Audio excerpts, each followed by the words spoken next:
The 80s had The General. The 90s had John Gilligan. In the noughties, it was the reign of Martin Marlowe Hyland. His was a familiar path with success and power, and then the recklessness. He had to go, because with him, an innocent young man doing an honest day's work died. Crime World presents Caught in the Crossfire, the unsolved murders of coke kingpin Marlowe Hyland and innocent Anthony Campbell. Available now on all podcast platforms.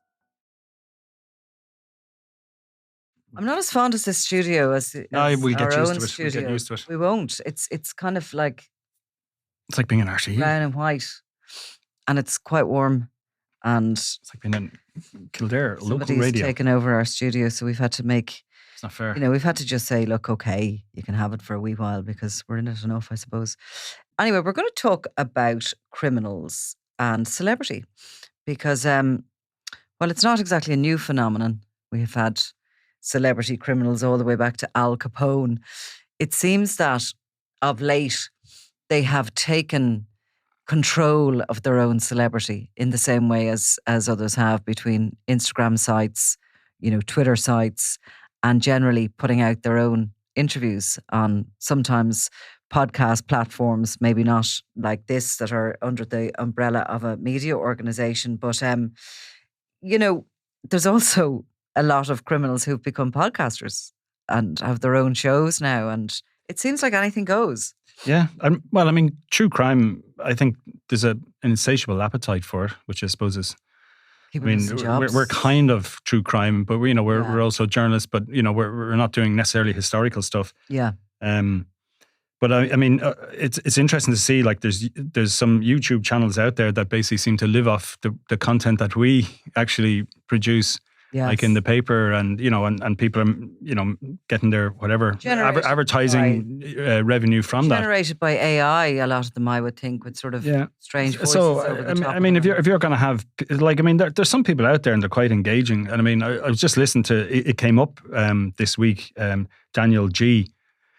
Who's kind of a Liverpudlian. Is he Darren G? No, Daniel G is his brother, okay, who is the man who's a fugitive who's done a runner from an open prison. Right. And it's you're right, actually. And it's Darren is the podder or the podcaster, like, who has his own YouTube channel, and I suppose you could say that he's cashing in on his notoriety and all the rest. And I've been watching him for a wee while because, of course, he was calling out Daniel Kinahan and the Kinahans, and he was flying around Liverpool on a sort of a skateboard or on one of these motorized scooters, and he's a bit crazy. Like, he's quite watchable. Yeah, he's engaging. Like, he was on a podcast, and I listened to it. He was being interviewed, and he was being interviewed. Yeah, and he actually mentioned again Daniel Kinahan, and he's claiming that in early 2017, after he had served 12 years of his 18-year sentence for conspiracy to murder, when he came out, there was an attempt to kill him, and he was blaming the Kinahan cartel for that, and Daniel Kinahan. And he said it was down to the fact that a couple of his nephews were being harassed by some drug dealers, and that he was having a chat with them, and that they came back at him in this fashion. He also went in through his own kind of story, and about kind of a 3-year kind of period when he went from stealing cars to becoming this, like, really well known sort of leader of a gang, of a violent drug gang in Liverpool. But it's kind of like all of these gangsters turned celebrities, like, it's self-serving. Like, no, and before I get into giving out about him, we should say that, like, he has reinvented himself as an anti-knife campaigner. He has a slogan, choose a life, not a knife. And it does seem to be something he's pretty passionate about. Now, he blames a lot of people for sabotaging his attempts to get, more into the mainstream, that he was going to do a bike ride to raise charity for one of these foundations that campaign against knife crime, and that there was complaints made about him he was blaming various people, which is a kind of a theme. Like, he talked about, like, the conspiracy for murder charge that he was done for. He went through 3 trials. He talks about, several people were charged and they were all eventually acquitted, and he was the only one left, and he went on to a 3rd trial.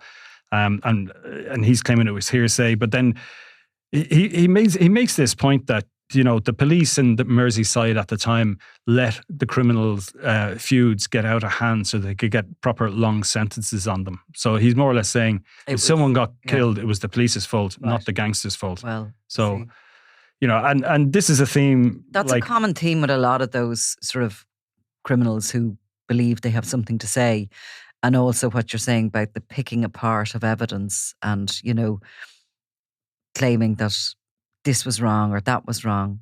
They don't sort of half admit anything. It's all incorrect. Yeah, they were fitted up essentially. Yeah, by the state. And it was they're like there's no kind of, what would they say in court now? Like there's no insight. Like there's no sense of remorse. Like which is something that the system likes to see. But anyone with a bit of pride is going to refuse to bend the knee to the system, and they're going to stick to their guns. A little bit of narcissism, I wonder, already coming through there. Obviously, with the the want to be something, to be speaking out, to be podcasters. But you know what I mean? Is there a little bit of narcissism with that they believe they're so important that the pillars of the state have actually gone after them to try and lock them up, to stop them as such? Yeah, I think so. Like there's a total refusal. I mean, if you want to bring it back to some of the Irish guys, I mean, John Gilligan's, the whole series last year on Virgin Media, where he produced a completely deluded, bizarre version of reality in which he had nothing to do with the murder of Veronica Guerin, and sort of blames Brian Meehan, blames everybody else, doesn't take responsibility, bigs himself up all the way through it.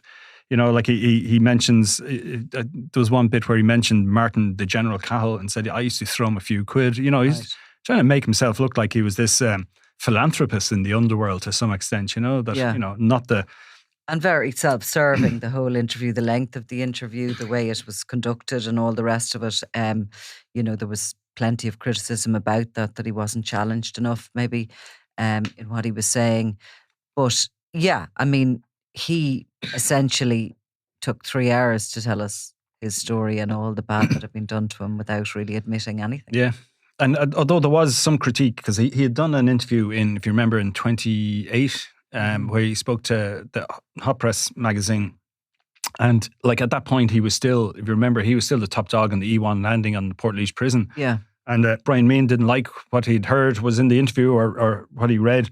And a young Trevor Byrne, who we now know is, went on to be a more central part of the Kinahan cartel, certainly as one of their enforcers, that he went in and beat up Gilligan and under orders, and that Gilligan was very much a shadow of himself for the rest of the time he spent in jail, which was, I think, another 4.5 years. He got out in 2013.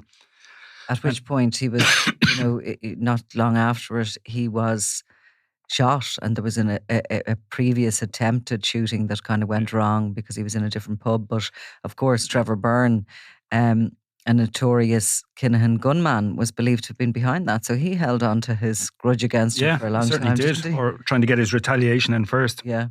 So you'd think Gilligan might have learned his lesson, and not come back 10 years later doing it again. Yeah. And there was stories that, again, Meehan wasn't happy with what was being said. But I mean, I think in that interview he actually said he hates Brian Meehan, but didn't explain why. Right. So, there was a lot of I suppose bizarre stuff, coming from the mind of John Gilligan. I mean, I suppose back in the day, there was only one place if you did want to get your story out, and that was on television, because, that whole sort of social media phenomenon that you can own your own narrative didn't exist. And of course, it was the one and only time we saw the public interview with the monk was on RTE, conducted by Paul Reynolds. I always got the impression the motivation for that was his dislike at a show that I think was on the rival then TV3 about the Criminal Assets Bureau, Dirty Money. And I thought he was sort of trying to get in there before the story about him and how he paid up and how he was targeted by the cab came out. Now, that didn't go down so well for him because, of course, he was challenged again and again at everything he said. And I didn't think it was a brilliant interview for anybody, because obviously, as the national broadcaster, the journalist had to challenge everything and couldn't give him any leeway to speak. And as a result, I think the monk kind of, tied himself up and didn't open up or speak out. He just became a bit smart arse. And yeah, and I think it was Paul Reynolds did that interview, and he did a good job, in fairness to him. And that was, I think it was about 8 years after he had settled with Cab for 1.5 million, and of course the Sunday World had done the story at the time. There was photographs of him going into the bank with a big rucksack, which we presume was full of cash. Knowing the monk, it mightn't have been. He probably had a check in his pocket, but it was a good picture for us. But like, if you remember, then he had his. I suppose he was trying to take the mickey a bit when he had his Carry Anybody, his limousine company. Obviously using the initials of Cab. Yeah. And there was pictures of him with Mike Tyson. Mm-hmm. And then I was just looking in our archives, the picture archive before I came out, and he was also pictured with a boy band called Zoo. Right. And there was another picture of him at some do taken by one of the kind of what would you say, the cocktail circuit, celebrity circuit photographers. Of it was himself and a chap in a very nice restaurant, and the other gentleman is in a wonderful blazer and the whole lot, and got the full socialite gig going on. But he was devoted to one of Ireland's sexiest men in social and personal around that time. I think that was it. Actually, that was the actual gig. That's what it was. Yeah. But it's funny because I'd say for the monk, that interview, the agreement to do that interview with the national broadcaster in particular was a mistake, because he probably realised that, you've no control over. If you do an interview with a television show, they can edit it, I mean, people will always say that they're edited down to sound bites, essentially. You do an interview for a documentary and you might be 3 hours. Yeah, or a full day. Or whatever it is. 10 minutes. And they'll bring, if even 10 minutes, they'll bring you, you might make an appearance for 3 minutes or something like that.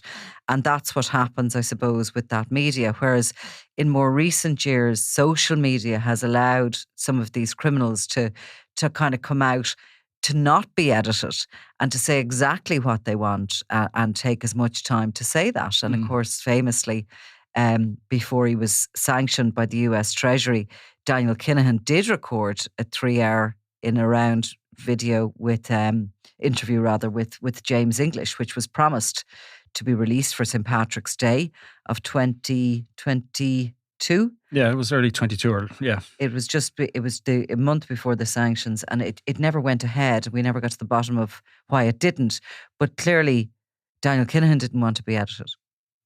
He wasn't going to take a 3-minute soundbite from anyone, was he? And he was working hard to, I suppose, sports wash his reputation and to kind of put out an alternative narrative. And, he was trying to get enough content out there on the internet so that if you Google his name, it wasn't just Sunday World stories turning up and, and other crime stories from other outlets in Ireland. I mean, they were trying to, he wasn't an international name at that point. Before April 2022, it was only one or two very specialist kind of crime journalists in the Balkans, and maybe one in Holland or somewhere at that point had shown any interest. And even then, nobody was really, he wasn't that big a deal. But if you Googled his name, you were getting all our stuff. You were getting all the stuff we'd written about him. Like, Kinahan was a reluctant celebrity. He didn't kind of move to this sort of owning of his own narrative. The idea of him doing a 3-hour sit-down interview with James English, the podcaster, was an extraordinary thing, really. I mean, both of us have encountered him over the years a number of times. He's not one for stopping to talk. He's not sort of cheeky or anything. He just runs away.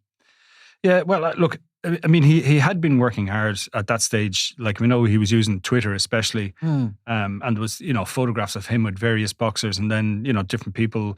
Like, there was some of the most senior officials in international boxing. And this is like literally in the weeks before April 22, some of those pics were coming out. As a provincial sports minister from Pakistan, was inviting him, looking forward to seeing him come to his country to help, set up a youth boxing program. I mean, he was gone from, and certainly in his mind, he was gone from being, a drug dealer to boxing promoter, boxing agent, a boxing guru of some kind, and an outright philanthropist, and there was another, that kind of ties into, some of the podcasters, the fellas with serious criminality. If you remember Marvin Herbert, who is this gentleman who lost an eye, during his violent career as a criminal, and he was also a boxer, and he talked about Daniel Kinahan in some of these podcasts as a force for good, that he didn't care what anyone said about him, anything he'd seen him do, like he was talking about him like he was Mother Teresa, like, you know, that this guy was some kind of saint. And I suppose there's so much going out there. I mean, even their own, that expensive YouTube video that they put together, that Daniel Kinahan was the victim of a deep state kind of plot, and that the whole Regency shooting was a false flag operation carried out by state actors, and all designed at, you know, for some reason aimed at Daniel Kinahan to set him up. It was just bizarre, you know, and it's a double-edged sword, I think. There's sort of many of them are using it as, you know, a propaganda tool, really, to change the public understanding of their reason to be. I mean, particularly Daniel Kinahan, you can say that he was trying to change the public understanding of him from the narrative that he was this, you know, massive big leader of a cocaine cartel, that instead he was actually a boxing promoter. Yeah. That is a very clear use of propaganda, social media and other tools he did. And I actually think he came very close to achieving that. I think he did too, yeah. I mean, you know, I wonder will we ever see that full interview that he did do. It feels like it was somewhere, it was uncomfortable for him to, he's okay to stand for photographs. He seems always comfortable for other people to big him up. But he's not somebody who has ever really used his voice to push his own agenda. He, at the time of the, in the aftermath of the sanctions, or certainly in around that time, he issued a statement to TalkSport. It was a very lengthy statement, but it was read out by an actor. There's a sort of somewhat of a lack of confidence with him to become this celebrity that others, you know, like the likes of Marvin Hervey, Darren Gee, and indeed John Gilligan, seem to take on as with flourish. Yeah. They're craving the crime light. Craving the crime, I like it, yeah. No, it is. And some of it, like, as well, I mean, the point you were making about, you know, the filter of traditional media is gone, like, you know, and they can put out their own stuff. And a perfect example of that is Scott Knight. Like, you know, this is the guy, his father was Joe Cotton Eye Delaney, who carried out one of Ireland's most brutal gangland murders, you know, whenever it was, back in the 90s. And Scott was left along with his best friend, you know, beaten up in a lane to kind of draw away or to cause suspicion that someone else might have carried out the killing. And like, he was self-confessed then. He did this, I think it was a YouTube video we watched where he talked about, you know, his time as an ecstasy dealer in Dublin. And he spoke quite, I suppose, you know, unironically about, you know, the great service that he provided, and that, you know, there was nothing heavy going on, and there was no violence in that scene, and that they were all just lovely. I mean, he kept using that phrase, he's a lovely drug dealer. Which is just kind of bizarre. But we'd also done, Niall had done a story previously about him and his flirtation with the far right in the UK. That, well, I don't think even it was a flirtation. You know, that he was hooked up with, like, you know, I forget which organisation, but it was one of the, you know, the very far right British organisations at the time. And like, he's now been using his TikTok account, like, you know, giving out about, you know, the immigrants being housed in the East Wall, and talking about, you know, if people organise together, we can stop all this happening, you know. And it's a real kind of, you know, he's using his notoriety, like, you know, he will have an audience, and he's using that to push his own political views. You know, he's not necessarily making any money out of it, but again, he's not shying away from the limelight, you know. And I guarantee you he's growing in popularity. I bet you he is, because, you know, these guys kind of, you know, build up more and more followers, and all of a sudden you realise they're actually communicating to a huge amount of people out there.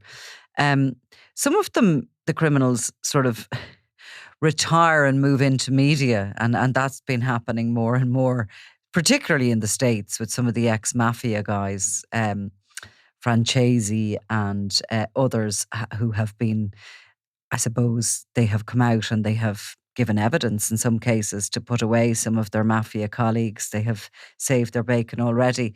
It feels like they should have gone to ground, and instead they're absolutely, you know, operating in plain sight, and some of them are going on tour. Yeah, I mean, Franzini turned up in Dublin there in March. Like, he was doing a part of a talking tour, international motivational speakers, the way he phrased himself now. And he's a born-again Christian. He found God while he was serving time in the early 90s. but like he was no small player. Like he was I think he was called a captain in the Colombo crime family. His father was a capo in that organization. He was named by US Fortune magazine as one of the 50 most significant mob bosses. They carried out this scam. I think it was something to do with tax on gasoline, and made about $9 million per month or something for the crime family. So he was known as the yuppie mafioso, and they were huge. There was kind of he wasn't small, put it that way. And now, of course, he discovers God, and he's talking about and it must be frustrating for people who've been victims of organizations like this. And I'm sure he addresses it, because he's coming from a point of view that he's found God, so it's all right. And I mean, just like Joey Merlino, who was, a Philadelphia mafioso, and he has his own growing in popularity podcast show. I've been in touch with him actually myself. We might be speaking to him, but in a way, they will say they're making an honest living out of crime now, in the same way we are. Yeah, and is there room for them in the market, or are they going to eventually take over our jobs? Yeah, I think it depends. Like if they come clean about what they did, and they're upfront about it. And I mean, and some people some people were victims. They were sucked into this life of crime, or they made a mistake, and they may not have blood in their hands, but there's others that do. Yeah, and they need to come clean about what they did, and they probably can't, because they can't confess to crimes. For us, but they don't seem to need to for the followers and for all the millions of people that go online to watch them. No, but I think to have any, I suppose, ethical standing, they need to be upfront and open about what they've done and their feelings about it. And fair enough, if they don't regret it, they don't regret it. But I mean, you're not going to get the right, the big money advertisers. You're going to be getting small time security firms or whatever kind of send you a few quid so you don't burn down their house or whatever. Yeah. You're not going to make as big an honest living out of crime as you would if you were a little bit more ethical about it. I had one dealing one time, actually, a fellow called Pat Daly. He was living in Donegal, but he'd served in the New York police, and he was actually a drug squad officer in the 70s, and he co-wrote this book, The 100 Kilo Case, with a local historian and writer, James Durney. And he did 10 years for being involved in serious crime. The 100 Kilo Case actually involved 105 kilos, because 5 of them went missing. And basically the drug squad at the time had bigger cars and flashier clothes than the drug dealers themselves. A lot of corruption went on back then. And they were now. Very much. But he spoke about, we were at a writer's event or something, and at this stage, I think he was 92. And again, there was this, I'd read his book, and there was there was a fair amount of self-serving. And he prided himself in the fact that he kept his mouth shut, that he was never an informant. Now, this is coming from a cop. Yeah. Who is priding himself on having kept his mouth shut. And I kind of pushed him a little bit. And I got the feeling that if he wasn't 92 at the time, he would have decked me. Really? He would have, I think, And I felt there was a moment where it kind of flickered across his face, I'm going to hit this fucker. Quite embarrassing, had he? Well, you maybe not. not. Been able to hit him back anyway, that's for sure. Well, anyway, we won't get into that. But he was. For whatever reason, I said, you must have met Henry Hill, who we know was the inspiration for the Goodfellas, that I think Franzini mentions as well in some interviews he's done, because Henry Hill put him in the Bamboo Lounge, which got him into trouble at the time, because Franzini, that meant he would have been in a rival crime family's drinking club, which he, so this, so Goodfellas wasn't helping him out here. And the same way then Pat Daly was just, Henry Hill was a rat as far as he was concerned. Yeah. And unlike the cop who kept his mouth shut for 10 years and did his 10 years in prison. That's the big thing. I mean, even some of these sort of big ex-mafia podcasters have these almost rat-offs where they accuse one another of being bigger rats. Yeah, I mean, some of it's crazy stuff, listening to it. The Americans are just crazy anyway. But even some of our English friends are doing, Scottish and English friends and London friends they're very much doing it. Starting the same thing, and they're calling one another out. And I mean, certainly Marvin Herbert has been involved in some of that.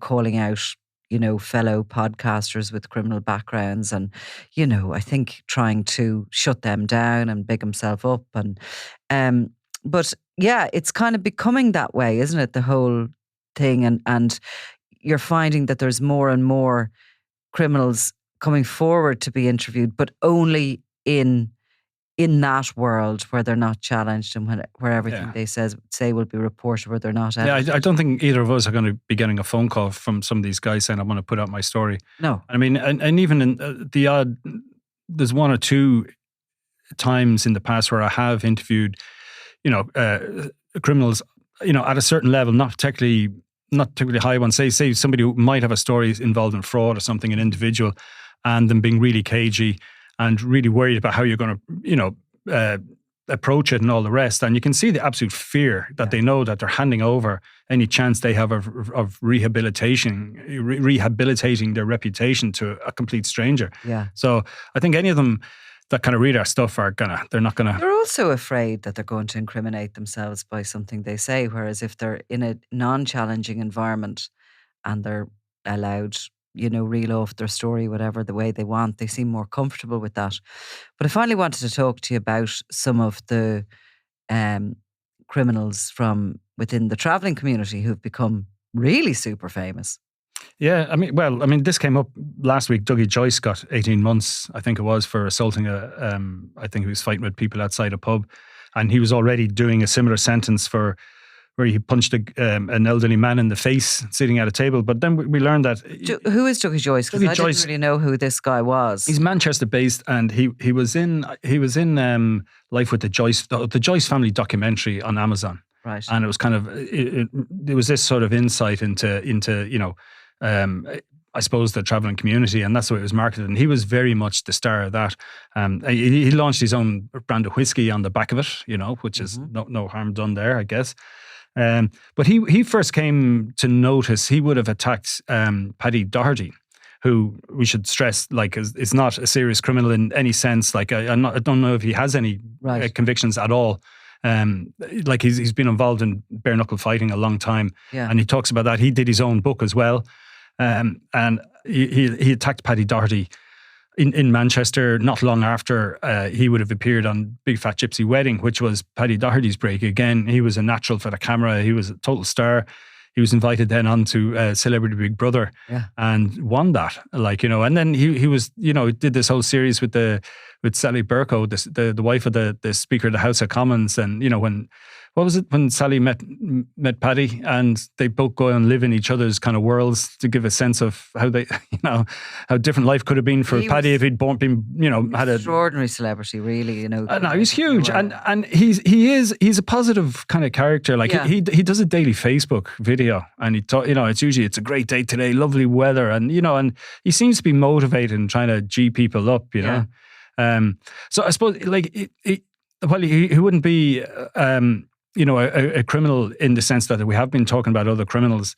He very much traded on his hard man image, that he was this bare knuckle boxer, and that he was he'd been a guy who'd been through a lot and had conquered lots of adversities, including the death of his son in a car crash. And there's some poignant moments in some of the TV shows where he talks about it, and I think that's why people took him to his heart. Yeah. But he seems to be a genuine upbeat sort of character, And Dougie Joyce obviously took against him.